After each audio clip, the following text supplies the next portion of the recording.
Listening 6.6.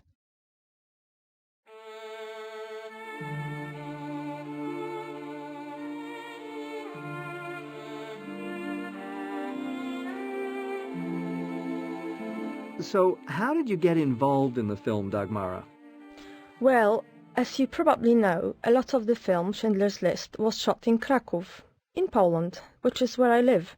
And before the actual shooting of the film started, the film company had an office in Kraków, and I got a job there translating documents and parts of the script, things like that. I was a university student at the time. But how did you get the job as Spielberg's interpreter in the film? It's a funny story. I didn't think I would ever get to meet Spielberg or any of the actors. But then, just before the shooting started, there was a big party in one of the hotels in Kraków, and I was invited. At first, I wasn't going to go. I was tired after working all day, and I didn't think I had anything suitable to wear. But in the end, I borrowed a jacket from a friend, and I went. But when I arrived at the party, the producer, who was Polish, came up to me and said, "Dagmara, you're going to interpret for Steven Spielberg. You have to translate his opening speech because the girl who was going to do it couldn't come." How did you feel about that? I couldn't believe it. I was just a student. I had no experience of interpreting.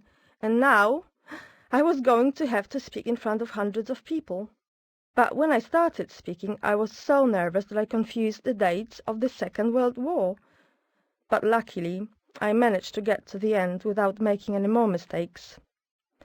And afterwards, during the party, Spielberg came up to speak to me to say thank you. He was really nice to me and said he was impressed by the way I had interpreted.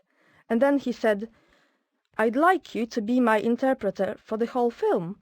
I couldn't believe it. I had to pinch myself to believe that this was happening to me. Listening 6.7. So, what exactly did you have to do? I had to go to the film set every day. A car came every day to pick me up from my house. I felt really important. And then what I had to do was to translate Spielberg's instructions to the Polish actors as well as the extras. I had to make them understand what he wanted. It was really exciting. Sometimes I felt as if I was a director myself. Was it a difficult job? Sometimes it was really difficult.